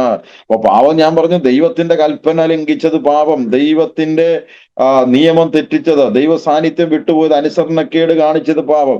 നമ്മുടെ ലാംഗ്വേജ് ഒന്നും അവിടെ ഉപയോഗിക്കാൻ പറ്റത്തില്ല. കഴിഞ്ഞ ദിവസം ഒരു ദേവദാസൻ പ്രസംഗിച്ച പോലെ അച്ചാൻ ഓട്ടം തികച്ചു, അപ്പൊ എല്ലാരും പിന്നെ അടക്കത്തിന് വന്നിരിക്കുക, എവിടെ അച്ചാൻ ഓടിയത് എന്ന് പറഞ്ഞ പോലെ നമുക്ക് ഈ നമ്മുടെ ബിബ്ലിക്കൽ ലാംഗ്വേജ് ഒന്നും അവിടെ ഉപയോഗിക്കാൻ പറ്റത്തില്ല. പിന്നെ ഞാൻ ശ്രീകണ്ഠ സാറിനോട് SK ഇങ്ങനെ ചോദിച്ചു, പാപം ഉണ്ടെന്ന് ഞാൻ തെളിയിക്കട്ടെ എന്ന് ചോദിച്ചു. അപ്പം തെളിയിക്കാൻ പറഞ്ഞു. അത് കട്ട് ചെയ്താ ഇട്ടിരിക്കുന്നത്. പാപം ഉള്ളത് കൊണ്ടാണ് സാറ് രാത്രി കിടക്കാൻ നേരത്ത് നല്ല ഒന്നാം തരം ഗോദ്രേജിന്റെ പൂട്ടി എന്ത് ചെയ്യുന്നത്, രാത്രി കിടക്കുന്നതെന്ന് അദ്ദേഹത്തോട് പറഞ്ഞു. അദ്ദേഹം എന്നോട് പറഞ്ഞു, ഒരിക്കലും ഇല്ല, ഞാൻ പൂട്ടാതാ കിടക്കുന്നതെന്ന്. അതിനെ കണ്ണിച്ചു. കാരണം അവിടുന്ന് രക്ഷപ്പെടണമല്ലോ. രാത്രി ലോക്ക് ചെയ്യാതെ കിടക്കുന്നതെന്ന്. ആരാ ലോക്ക് ചെയ്യാതെ കിടക്കുന്നത്? എല്ലാവരും രാത്രി ലോക്ക് ചെയ്തേ കിടക്കത്തുള്ളൂ. ഇവൻ എന്തിനേറെ പറയുന്നു, നിസാരം ട്രെയിനെ യാത്ര ചെയ്യുമ്പോൾ നമ്മൾ കണ്ടിട്ടുണ്ട്, പിന്നെ ട്രെയിനിന്റെ ബാത്റൂമിൽ ഒരു ചെറിയ സ്റ്റീൽ മഗ്ഗോ അല്ലേക്ക് ഉണ്ടെങ്കിൽ അതുവരെ ചൈനയിലാണ് ഇട്ടേക്കുന്നത്. അപ്പൊ നിസാര കാര്യങ്ങൾ കൂടെ ഇന്നത്തെ അവസ്ഥ നമുക്ക് മനസ്സിലാക്കാൻ പറ്റും. മനസ്സിലായോ? രസകരമായ ഒരു കാര്യം എനിക്ക് ഓർമ്മ വരിക ഫസ്റ്റ് പറഞ്ഞപ്പം. ഈ ഇന്ത്യയിലൊരു പട്ടണമുണ്ട്, ശനി മഹാനഗർ എന്ന് പറഞ്ഞൊരു പട്ടണമുണ്ട്. ഈ ഔറംഗാബാദിന് 90 കിലോമീറ്റർ അപ്പുറമായിട്ട് ആ പട്ടണം. അവിടുത്തെ ഒരു പ്രത്യേകത, അവർ ക്ലെയിം ചെയ്യുന്നത് അവിടുത്തെ വീടുകൾക്ക് വാതിലില്ല, അവിടെ മോഷണമില്ല എന്നാണ് അവർ പറയുന്നത്. അപ്പോൾ ഈ പത്രക്കാർ അവിടെ ആ പട്ടണത്തിൽ ചെന്നിങ്ങനെ ചോദിച്ചു വന്നപ്പോൾ അവിടുത്തെ ബാങ്കിന് പോലും കഥയില്ല. അത് വലിയ മുറക്കളില്ല. വില്ലേജിലെ കേട്ടോണം ഫാസ്റ്ററെ, ആ വില്ലേജിലെ ബാങ്കിന് പോലും കഥയില്ല. അപ്പോൾ അവസാനം ചോദിച്ചപ്പോൾ ഈ പണമൊന്നും മോഷണം പോത്തില്ല. അപ്പം ബാങ്ക് മാനേജർ പറഞ്ഞത്, ഞങ്ങൾ അതിന് ചെയ്യുന്നത് എല്ലാ ദിവസത്തെയും കളക്ഷൻ ഇവിടെ നിന്ന് ട്രങ്ക് പെട്ടിക്കകത്താക്കി അടുത്ത വില്ലേജിലെ ബാങ്കിൽ കൊണ്ട് ലോക്കറി വെക്കും. ഇതിവിടുത്തെ ട്രഡീഷൻ ആയതുകൊണ്ടാണ് കഥയില്ലാത്തത്, കാശകത്ത് വെക്കത്തില്ല. അതെ, അത് പിന്നെ അദ്ദേഹം അത് പറയുന്നുണ്ട്. അതെ അങ്ങനൊക്കെ പറഞ്ഞു. ഇത് അവിടെ ഞാൻ ഇത്രയും വിശദമായിട്ട് പറഞ്ഞില്ല, കാരണം ഞാൻ പിന്നെ അവിടെ പറയുന്നുണ്ട്. അപ്പൊ എന്നോട് യുക്തിവാദി സംഘത്തിന്റെ നേതാവ് ഇപ്രകാരം പറഞ്ഞു, എനിക്ക് പ്രൂവ് ചെയ്യണം. ഞാൻ പറഞ്ഞു, എന്റെ കൂടെ വാ, ഞാൻ സർട്ടിഫിക്കറ്റ് കാണിക്കും. ഇപ്പൊ സർട്ടിഫിക്കറ്റും കൊണ്ടല്ലല്ലോ വന്നത്. അത് മാത്രമല്ല, സർട്ടിഫിക്കറ്റ് അല്ലെങ്കിൽ എന്നെ ട്രീറ്റ്മെന്റ് ചെയ്ത എന്ത് കാര്യങ്ങൾ കൊണ്ട് വരാമായിരുന്നു. പക്ഷെ അതൊന്നും പറഞ്ഞില്ല, അതൊന്നും ഞാൻ ചിന്തിച്ചില്ല.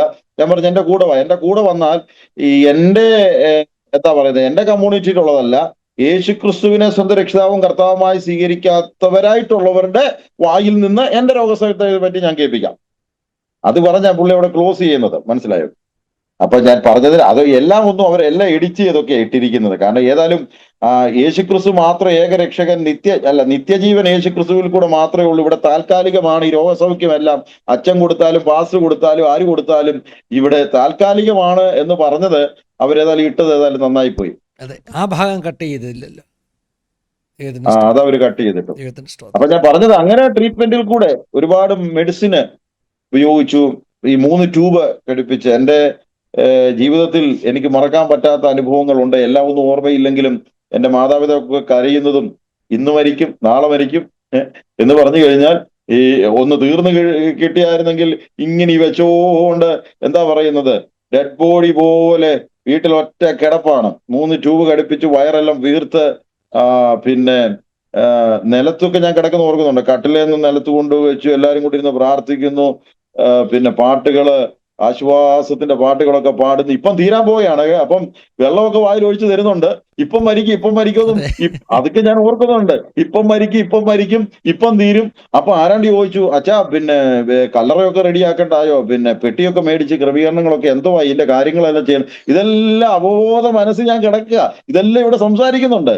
അന്നിരുന്ന ഒരു പാസ്റ്റർ, അദ്ദേഹത്തിന്റെ പേര് പട്ടത്താനം, പുള്ളി ഇടയ്ക്ക് മരിച്ചുപോയി. ഞാൻ എന്റെ കൊച്ചിലത്തെ ഫോട്ടോ അദ്ദേഹത്തിന്റെ കൂടെ ഉള്ള ഞാൻ എഫിയിൽ ഇട്ടിട്ടുണ്ട്.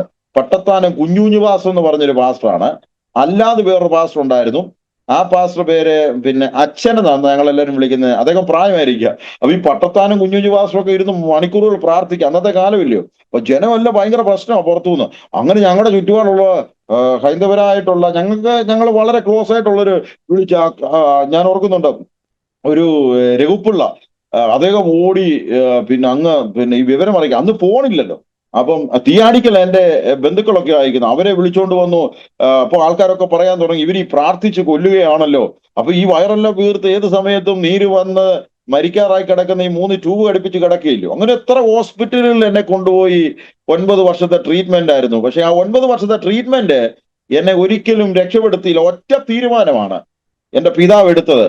ഇവൻ ജീവിച്ചിരുന്നാൽ ഞാൻ ഇവനെ കർത്താവിന് വേണ്ടി, സുവിശേഷത്തിന് വേണ്ടി സമർപ്പിക്കുക. എന്റെ പിതാവിന്റെ കണ്ണുനീര്, പ്രാർത്ഥന എന്റെ ശരീരത്തും എന്റെ മുഖത്തും ഞാൻ ഇപ്പോഴും ഓർക്കുന്നുണ്ട്. എന്റെ ഫാദർ പ്രാർത്ഥിക്കുക, എന്റെ അടുത്തിരുന്ന് പ്രാർത്ഥിക്കും.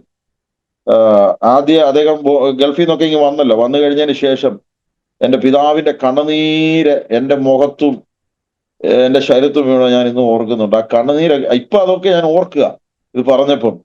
കണ്ണുനീരൊക്കെ വീണു. എന്റെ ഫാദർ ഗൾഫിൽ നിന്നൊക്കെ ഇങ്ങനെ പോന്നു. ട്രീറ്റ്മെന്റ് ഒക്കെ ആയി എന്നെ കുഞ്ഞിനെ, കാരണം എല്ലാത്തേക്കാൾ അധികമായി എന്നെ സ്നേഹിച്ചു.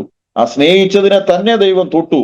അതിൽ കൂടെ ഫാദർ ഒരു ഭയങ്കര സാധാ ക്രിസ്ത്യാനിയല്ല, ഒരു തീവ്രമായ. എന്നിട്ട് പിന്നെ അദ്ദേഹം മസ്കറ്റിലൊക്കെ പോയി കേട്ടോ. ഞാൻ ഇന്ന് ഓർക്കുന്നുണ്ട്. എന്റെ സൗഖ്യമൊക്കെ കിട്ടിക്കഴിഞ്ഞ് വർഷങ്ങൾ കഴിഞ്ഞാൽ പിന്നെ മസ്കറ്റിലൊക്കെ പോയി. അദ്ദേഹം ബൈബിളൊക്കെ സത്യം പറഞ്ഞാല് നെഞ്ചത്ത് പിടിച്ചോണ്ടേ അദ്ദേഹം പോകത്തുള്ളൂ. അദ്ദേഹത്തിന് ഒരു പേടിയില്ല. ഞങ്ങളുടെ നാട്ടില് ഇപ്പൊ അദ്ദേഹം പ്രായമായിരിക്കാം. ഞാൻ ചോദിക്കാറുണ്ട്, ആ ഉശിർ എവിടാണ് എന്ന് പറഞ്ഞാൽ ഒന്നിനും മാറി നിൽക്കത്തില്ല. ആരുടെ മുന്നിൽ കർത്താവിനെ പറ്റി പറയും. അങ്ങനെ ഒരു അനുഭവം എന്റെ ഫാദറിനുണ്ട്. ആ കണ്ണുനീരെന്റെ മുഖത്ത് വിടും. അങ്ങനെ 9 വർഷത്തെ ട്രീറ്റ്മെന്റ് കിട്ടത്തില്ലെന്ന് പറഞ്ഞ ആളാണ് ഇന്ന് ജീവനോട് ഇരിക്കുന്നത്. പിന്നെ എല്ലാം ഒന്നും അനുഭവങ്ങളെല്ലാം പറയാനുള്ള സാഹചര്യം ഇപ്പൊ ഇല്ല. മനസ്സിലായില്ലേ പാസ്റ്ററുടെ മിനിസ്ട്രി എക്സ്പീരിയൻസുകൾ കൂടെ കേൾക്കണമെന്നുണ്ട്. ജീവിതാനുഭവങ്ങൾ നമ്മൾ കേട്ടു. അതോടൊപ്പം തന്നെ ശുശ്രൂഷയിൽ അനുഭവിച്ച ദൈവപ്രവർത്തികൾ, ദൈവത്തിൻ്റെ കരുതൽ, ദൈവത്തിൻ്റെ പ്രൊവിഷൻ. ദൈവദാസന്മാരെ നമ്മളൊക്കെ അങ്ങനെയാണല്ലോ. കർത്താവിൻ്റെ എത്രയോ കരുതലും കാവലും ഒക്കെ മിനിസ്ട്രിയിൽ ഞാൻ അനുഭവിച്ചത് ആക്ച്വലി എന്റെ അനുഭവം എന്ന് പറഞ്ഞു കഴിഞ്ഞാല് മിനിസ്ട്രിയിൽ എനിക്ക് ഒരുപാട് എക്സ്പീരിയൻസ് എന്റെ ജീവിതത്തിലുണ്ട്. ഞാൻ തുറന്നങ്ങ് പറയുക, ഈ സാത്താൻ ഫൈറ്റ് ചെയ്തതിനേക്കാൾ കൂടുതൽ നമ്മുടെ സഹോദരന്മാരുടെ ഇടയിൽ നിന്നുള്ള ഫൈറ്റ് ആയിരുന്നു. ആക്ച്വലി ഞാന് എന്റെ സുവിശേഷ വേലയോടനുബന്ധിച്ച് ചങ്ങനാശ്ശേരി പട്ടണത്തിലൊക്കെ ആയിരുന്നു. എന്റെ തീരുമാനം, ഞാനൊരു ഒരു പൊതുപ്രവർത്തകനായിരുന്നു. ഒരു കാലഘട്ടങ്ങളിൽ സുവിശേഷ വേലയ്ക്ക് ഇറങ്ങുന്നതിന് മുമ്പ് ഞാനൊരു പൊതുപ്രവർത്തകനായിരുന്നു. ആ പൊതുപ്രവർത്തനത്തിലൂടെ ഞാൻ ഒരുപാട് കാര്യങ്ങൾ അനുഭവിച്ച ആളായതുകൊണ്ട് ജനത്തിനു വേണ്ടി നിൽക്കണം. അതുകൊണ്ട് ഇന്ന് വരെ 1 രൂപ സമ്പാദിച്ച് നിക്ഷേപിച്ചിട്ടില്ല. അതിന്റെ അർത്ഥം ഇന്ന് മരിച്ചാൽ എന്റെ പ്രസ്ഥാനം പെട്ടുമേടിച്ച് എന്നെ ഇവിടുന്ന് കൊണ്ടുപോകണം, അല്ലെ എന്റെ നാട്ടുകാർ കൊണ്ടുപോകും. കാരണം എന്ന് പറഞ്ഞാൽ ഞാൻ നാടുമായിട്ട് നല്ല ബന്ധമുള്ള ആളാണ്, അവിടുത്തെ സൊസൈറ്റിയുമായിട്ട്. അപ്പൊ എന്റെ ജീവിതത്തിൽ ഒന്നും വാങ്ങിക്കാനും ഞാൻ മറന്നുപോയി. വാങ്ങിക്കാനെന്ന് പറഞ്ഞാൽ ഞാൻ ഒരു 4 വീലർ മാത്രം സുവിശേഷ വേലയ്ക്ക് വേണ്ടി എന്ത് ചെയ്തു, 2 വീലറും. അല്ലാതെ വീട്ടിലെ ഉപകരണങ്ങളാണെങ്കിലോ അല്ലെങ്കിൽ ഇതൊക്കെ ആരെങ്കിലും ഒക്കെ തരുന്നതാ. ഞാൻ ഇന്ന് ഞാൻ ഓർക്കുവാണ്, ഇന്ന് ഞാൻ സെന്ററിന്റെ ശുശ്രൂഷകനൊക്കെയാ, പക്ഷെങ്കിൽ ഞാൻ ചങ്ങനാശ്ശേരി 9 വർഷം ശുശ്രൂഷ ചെയ്തിട്ട് തിരിച്ചവിടുന്ന് ട്രാൻസ്ഫർ ആയി പോകാൻ നേരത്ത് ഒരു പെട്ടി ഓട്ടോയിലാണ് ഞാൻ പോയത്. അത് പോയത് വലിയൊരു ചർച്ചിലേക്കാണ്. 10,2500 സ്ക്വയർ ഫീറ്റ് വലിയ പാഴ്സനേജ് ഉള്ള ഒരു ചർച്ചിലാണ്. തലയാർ എന്ന് പറഞ്ഞൊരു തമ്പിയപ്പച്ചൻ എന്നോട് പറഞ്ഞു, നീ സ്വസ്ഥമായിട്ട് കുറച്ച് ദിവസം പോയിരിക്കും, 9 വർഷം ഇവിടെ ശുശ്രൂഷ ചെയ്ത് നീ 2 വർഷം പോയി റെസ്റ്റ് എടുക്കെന്ന് പറഞ്ഞ്. അത് കോവിഡിന്റെ ടൈം ഒക്കെ ഉണ്ടായിരുന്നു ആ സമയത്ത്. 2022 ഞാൻ കൊല്ലത്തിലേക്ക് വരുന്നത്. എന്ന് പറഞ്ഞു കഴിഞ്ഞാൽ, ഒറ്റ വാക്കിൽ പറഞ്ഞാൽ, ഒന്നും ഈ ഭൂമിയിൽ സമ്പാദിക്കരുത് എന്നുള്ളൊരു അന്നത്തെ ഇടം കൊണ്ട് കഴിഞ്ഞു പോവുക എന്നുള്ള. പക്ഷെങ്കിൽ ഇന്നും നമ്മുടെ ജീവിതയാത്രയിൽ അല്ലെ ഒരു കഞ്ഞി കുടിച്ചു, അല്ലെങ്കിൽ അതിനകത്തൂടെ നമ്മുടെ ഇപ്പോഴത്തെ എന്താ പറയുന്നത് മുളകൊക്കെ ഉണ്ടല്ലോ വാങ്ങിക്കാൻ കിട്ടുന്നത്, അതൊക്കെ അങ്ങനെ അഡ്ജസ്റ്റ് ചെയ്തു പോകുന്ന ഒരു ജീവിതമാണ്. പക്ഷെ എന്നെ കണ്ടാൽ അല്ലെങ്കിൽ നമ്മളെ കണ്ടാൽ ആൾക്കാർ പറയും ഭയങ്കര ഗൾഫ്. എന്നോട് നാട്ടിൽ ചെല്ലുമ്പോൾ ആൾക്കാർ ചോദിക്കും, ഞങ്ങളുടെ ഫാദർ പണ്ട് ഗൾഫിലായിരുന്നു, എപ്പോഴാ വന്നേന്ന് ചോദിക്കും. നമ്മള് വീട്ടിലോട്ടൊന്ന് എന്നാ ചോദിക്കും, എപ്പോഴാ ഗൾഫിലായിരുന്നു, എപ്പോഴാ വന്നേ എന്ന്. അപ്പൊ ആ നാട്ടുകാരുടെ കൺസെപ്റ്റ് പോയി അങ്ങനെയാണ് നമ്മുടെ. പക്ഷെങ്കിൽ മിനിസ്ട്രിയിൽ എനിക്ക് കറ തീർന്ന് പറയാൻ കഴിയും, ഭൂമിയിൽ ഒരു വീടോ, ഭൂമിയിൽ വസ്തുവോ, ഭൂമിയിൽ ഡിപ്പോസിറ്റോ ഒന്നും ചെയ്യാതെ ജീവിക്കാൻ എനിക്ക് ഭാഗ്യം കർത്താവ് തന്നെങ്കിൽ പ്രാഗൽഭ്യത്തോടെ ഈ ബൈബിൾ എടുത്ത് പറയാൻ പറ്റും. കാരണം ഞാൻ ജീവിക്കുന്നതും എന്റെ കുഞ്ഞുങ്ങളോട് പറഞ്ഞിട്ടുണ്ട്, നമ്മൾ സുവിശേഷത്തിന് വേണ്ടി ജീവിക്കുന്നവരാണ്, അന്നത്തെ ഇടം കൊണ്ട് ജീവിക്കും. അപ്പൊ എന്നോട് എന്റെ പ്രിയപ്പെട്ടവരൊക്കെ ചോദിക്കാറുണ്ട്, നിങ്ങൾ മണ്ടനാ വീടിന് വേണ്ടി കുടുംബത്തിന് വേണ്ടി കാര്യം. ഞാൻ പറഞ്ഞിട്ടുണ്ട്, എന്റെ ഒരു കർത്താവിനെ അറിയുന്നത് മുമ്പ് ജനത്തിനെ സേവിക്കണമെന്നായിരുന്നു ആഗ്രഹം. പക്ഷെ എനിക്ക് അത് കൂടുതൽ പ്രയോജനപ്പെട്ടത് ഈ ഫീൽഡിലേക്ക് വന്നതുകൊണ്ടാണ്. അതുകൊണ്ട് ജീവിതത്തിൽ എന്തെങ്കിലും വീട്ടിലൊരു ഉപകരണം പോലും കിട്ടിയിട്ടുണ്ടെങ്കിൽ, ഞാൻ ചിലർ പറയാറുണ്ട്, നിങ്ങൾ എന്റെ വീട്ടിൽ വന്ന സെൻട്രൽ പാസ് ഒക്കെ കാര്യമൊക്കെ ശരിയാ, ഞാൻ ചെയർ പോലും മേടിച്ചിട്ടില്ല. ചർച്ചിലെ അച്ചായൻ പറഞ്ഞു, ആ 3 ചെയർ പാസ് അവിടെ കൊണ്ടിട്ട് ആരെങ്കിലും വന്ന്. അങ്ങ് നമ്മുടെ ജീവിതം എന്ന് പറഞ്ഞു കഴിഞ്ഞാൽ സുവിശേഷത്തിന് വേണ്ടി ആയതുകൊണ്ട് ലൈഫിൽ ഒരുപാട് കാര്യങ്ങൾ ചെയ്യാൻ പറ്റിയിട്ടില്ല. അത് എന്റെ ജീവിതത്തിൽ എനിക്ക് പ്രാഗൽഭ്യത്തോടെ പറയാൻ പറ്റും. ദൈവം അനുഗ്രഹിക്കട്ടെ പാസ്റ്ററെ. ഇനി നിങ്ങളെ കുടുംബമായിട്ട് ഉപയോഗിക്കട്ടെന്ന് പ്രാർത്ഥിക്കുന്നു. ഒരു വലിയ എനിക്ക് ഇത്ര മാത്രമേ ഉള്ളൂ. യേശു ക്രിസ്തുവിന്റെ രക്ഷയെ പറ്റിയും അനുഭവത്തെ പറ്റിയും എവിടെയും പറയാൻ, പരസ്യവുമായിക്കൊള്ളട്ടെ, ആരോടും കർത്താവിനെ പറ്റി ഒരു വാക്ക് പറയാൻ കിട്ടുന്ന ഭാഗ്യമായി കാണുന്നു. കാരണം ആ യേശു കർത്താവ് മരണത്തിനപ്പുറത്ത്, ഞാൻ ഇങ്ങനെ പറയാൻ ആഗ്രഹിക്കുന്നു, മരണത്തിൽ ഉയർത്തെഴുന്നേൽപ്പെന്ന ഒരു വലിയ സത്യം ഉണ്ട്. ഉയർത്തെഴുന്നേൽപ്പെന്ന ഒറ്റ കാരണം കൊണ്ട് മരണത്തിന് വിധേയപ്പെട്ട്, മരണത്തെ തോൽപ്പിച്ച്, മരണത്തെ കീഴടക്കി ഉയർത്തെഴുന്നേൽപ്പെന്ന ഒരു സത്യം മാനവകുലത്തിന് പ്രകാശമായി കൊടുത്ത, ദീപമായി കൊടുത്ത, വെളിച്ചമായി കൊടുത്ത യേശു കർത്താവ്. ഒന്നുകൂടെ എടുത്തു പറയുന്ന, കരയുന്നവന്റെ കണ്ണീരൊപ്പി, വിശക്കുന്നവന് അപ്പം കൊടുത്ത്, അത് രോഗികൾക്ക് രോഗസൗഖ്യവും പാപികൾക്ക് പാപവിമോചനം കൊടുത്ത്, മരിച്ചവരെ ഉയർപ്പിച്ച്, റോമാക്കാരാലും യഹൂദന്മാരാലും പിടിക്കപ്പെട്ടവനായി 33.5 തിരുവയസ് വരെ ഈ ഭൂമിയിൽ ജീവിച്ച് പാലസ്തീന്റെ പച്ചമണ്ണിൽ എന്ത് ചെയ്തു, പാരിനും പരത്തിനും പറ്റിയ 3 ആണികളാൽ തൂക്കപ്പെട്ടവനായി യേശു കർത്താവ് മരിച്ച് അടക്കപ്പെട്ട കല്ലറയ്ക്കകത്ത് ഒതുങ്ങിയില്ല. ആ കല്ലറയെ തകർത്തുകൊണ്ട്, കല്ലറയുടെ തണുത്ത കരത്തെ അത് ഉടച്ചുകൊണ്ട് യേശു കർത്താവ് അത് ഉയർത്തെഴുന്നേറ്റു. തന്റെ ശിഷ്യന്മാരെ ഒരുമലയെ ചേർത്ത് പിടിച്ച് ഇങ്ങനെ പറഞ്ഞു, ഞാൻ പോയതുപോലെ വേഗം വരും. ആ കർത്താവ് തന്ന പ്രത്യാശ നമ്മളിലുള്ളിടത്തോളം കാലം ആ മാനവോദ്ധാരകനും ആ പാപവിമോചകനുമായ യേശു ക്രിസ്തുവിന്റെ വരവിനു വേണ്ടി കാത്തിരിക്കുക. ഇനിയും കർത്താവായ യേശു ക്രിസ്തു നമ്മൾ ജീവിച്ചിരിക്കുമ്പോൾ വന്നില്ലെങ്കിൽ നമുക്ക് മരണത്തെ പറ്റി ഭാരപ്പെടേണ്ട ആവശ്യമില്ല. നമുക്ക് എത്ര രോഗസൗഖ്യം കിട്ടിയാൽ ഒരു ദിവസം ഇവിടെ പോകണം. നമ്മളെ കൊണ്ട് കല്ലറയ്ക്കകത്ത് അടക്കിയാൽ അവിടെ നമ്മൾ ഒതുങ്ങുന്നവരല്ല, നമ്മൾ ഒരു ദിവസം ഉയർത്തെഴുന്നേക്കും. ആ ഭാഗ്യ പദവി അത് യേശു കർത്താവ് അതുകൊണ്ടാ 7 അവകാശങ്ങൾ വിളിച്ചു പറഞ്ഞ ലോകത്തോട്, ഞാൻ ലോകത്തിന്റെ വെളിച്ചമാകുന്നു, ഞാൻ ജീവന്റെ അപ്പമാകുന്നു, ഞാൻ എന്താകുന്നു, ഇടയനാകുന്നു, ഞാൻ എന്താ വാതിലാകുന്നു, ഞാൻ സാക്ഷാൽ മുന്തിരിവള്ളിയാകുന്നു, ഞാൻ തന്നെ വഴിയും സത്യവും ജീവനുമാകുന്നു, ഞാൻ പുനരുത്ഥാനവും ജീവനുമാകുന്നു, ഞാൻ സാക്ഷാൽ മുന്തിരിവള്ളിയാകുന്നു. ഇതെല്ലാം പറഞ്ഞതിന്റെ അർത്ഥം നമുക്ക് വലിയൊരു പ്രത്യാശ തന്നിട്ടാണ് നമ്മുടെ കർത്താവ് വിടുന്നത്. പാസ്റ്ററെ, ദൈവത്തിൻ്റെ സ്തോത്രം. കർത്താവ് ഇനിയും ധാരാളമായിട്ട് ഉപയോഗിക്കട്ടെ. പ്രത്യേകിച്ചും ആ ഒരു വാഗ്ദത്തം ഒരു സെക്കുലർ മീഡിയയിലൂടെ തന്നെ പണ്ട് ലഭിച്ച വാഗ്ദത്തം ദൈവം നിറവേറ്റി. ദൈവത്തിൻ്റെ ഒരു ടൈമിംഗ് ആണ്. ദൈവം ഇനിയും ശക്തമായിട്ട് ഉപയോഗിക്കട്ടെന്ന് ആസാദിയുടെ പ്രേക്ഷകരും പ്രാർത്ഥിക്കുന്നു. പാസ്റ്റർക്ക് നമ്മുടെ വ്യൂവേഴ്സിന് വേണ്ടി ചുരുക്കമായിട്ടൊന്ന് പ്രാർത്ഥിക്കാം. എന്തെങ്കിലും പറയാൻ ആഡ് ചെയ്യാനുണ്ടെങ്കിൽ ചെയ്യാം കേട്ടോ. ഇല്ല എങ്കിൽ നമ്മുടെ പ്രേക്ഷകർക്ക് വേണ്ടി ചുരുക്കമായിട്ടൊന്ന്. ഈ ആസാദി ചാനലിൽ കൂടെ അനേകര് കർത്താവിനെ അറിയുന്നു.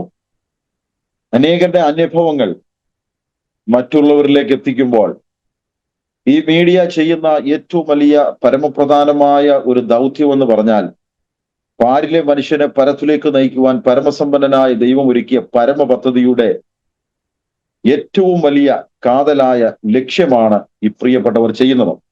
അതുകൊണ്ട് അവരുയർത്തിപ്പിടിക്കുന്ന ഒരു പവിത്ര സംഹിതയുണ്ട്. അത് വിശുദ്ധ വേദപുസ്തകമാണ്. ആ വിശുദ്ധ വേദപുസ്തകത്തെ ഉയർത്തിപ്പിടിക്കുമ്പോൾ ഇതിന്റെ മഹത്വവും മാനവും എല്ലാം കർത്താവിന് കരയേറ്റുമ്പോൾ ഒന്നുമല്ല. ഞങ്ങൾ ഇവിടുന്ന് പറയുമ്പോൾ നിങ്ങൾ എല്ലാവരും യേശുവിന് കർത്താവിനെ വ്യക്തിപരമായി എക്സ്പീരിയൻസ് ചെയ്യണം.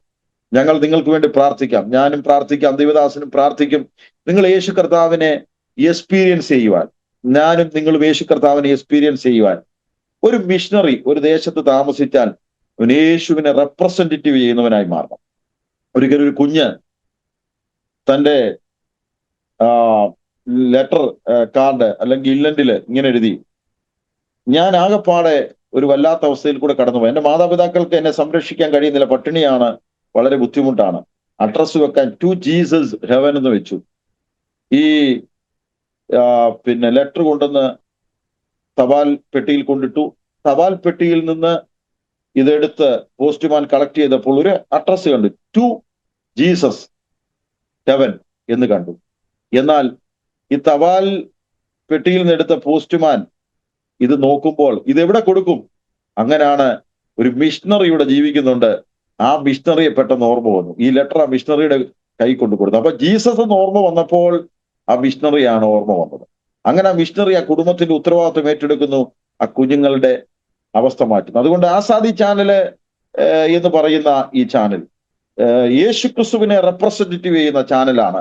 അതുകൊണ്ട് അനേകർക്ക് ഇതൊരു മീഡിയ, ക്രിസ്തുവിനെ അറിയുവാൻ ദൈവം അവസരങ്ങളെ കൊടുക്കട്ടെ. അനേകരുടെ അനുഭവ സാക്ഷ്യങ്ങൾ ഇതിൽ കൂടെ ആയിരങ്ങൾ പതിനായിരങ്ങൾ യേശുവിനെ സ്പർശിക്കട്ടെ. അത് ക്രിസ്തുവിനെ റെപ്രസെന്റേറ്റ് ചെയ്യുന്ന ഒരു പ്രത്യേക അഭിഷേകമുള്ള ആസാദി ചാനലായി ദൈവം വരും ദിവസങ്ങൾ ഉപയോഗിക്കട്ടെ. ഞാൻ പ്രാർത്ഥിക്കാം, പ്രേക്ഷകർക്ക് വേണ്ടി പ്രാർത്ഥിക്കാം. നിങ്ങളുടെ അവസ്ഥകൾക്ക് മാറ്റം തരും, നിങ്ങളുടെ കുടുംബത്തിന്റെ പശ്ചാത്തലത്തിന് മാറ്റം തരും. ദൈവത്തിന്റെ കരം നിങ്ങളുടെ മേൽ സ്പർശിക്കും. മനുഷ്യൻ തീർന്നെന്ന് പറഞ്ഞിടത്ത് ദൈവം ആരംഭിക്കുകയാണ്. മനുഷ്യൻ അസ്തമിച്ചെന്ന് പറഞ്ഞിടത്ത് ദൈവത്തിന്റെ പ്രവൃത്തി തുടങ്ങുകയാണ്. ഈ ചാനലിൽ കൂടെ ഞങ്ങൾ കേൾക്കുന്ന, ഞങ്ങളെ കണ്ടുകൊണ്ടിരുന്ന എല്ലാ പ്രിയപ്പെട്ടവരെയും ഞങ്ങൾ യേശു ക്രിസ്തുവിന്റെ നാമം ചൊല്ലി അനുഗ്രഹിച്ച് പ്രാർത്ഥിക്കുന്നു. കർത്താവ്, രോഗികളായി ഭാരപ്പെടുന്നവരുണ്ട്, കർത്താവ് കടഭാരത്താൽ ഞെരുങ്ങുന്നവരുണ്ട്, നിരാശയിലായിരിക്കുന്നവരുണ്ട്. കർത്താവ്, അനേകർ പ്രതികൂലത്തിലും പ്രയാസത്തിലും കൂടെ കടന്നു പോകുമ്പോൾ, ആരോടും പറയാൻ കഴിയാത്ത വിഷയത്തിൽ കൂടെ ഭാരപ്പെടുമ്പോൾ ഞങ്ങൾ ഒരുമിച്ച് ഞങ്ങൾ പ്രാർത്ഥിക്കുന്നു. യേശു ക്രിസ്തുവിന്റെ നിത്യമായ സമാധാനം അവരുടെ അടുത്തേക്ക് ചെല്ലുവാനിടയാക്കുമാറാകണം. കുറഞ്ഞ ആയുസ് കൊണ്ട് ഇവിടെ ജീവിച്ച് തീരുവാനുള്ളതല്ല, അതിനപ്പുറമായി ആത്മാവിൽ ജീവിക്കുവാൻ, ആത്മാവിൽ അതേ രക്ഷയുടെ അനുഭവം പ്രാപിച്ചെടുപ്പാൻ എല്ലാവരെയും ദൈവം അനുഗ്രഹിക്കുമാറാകണം. ബ്ലസ് ചെയ്ത് പ്രാർത്ഥിക്കുന്നു.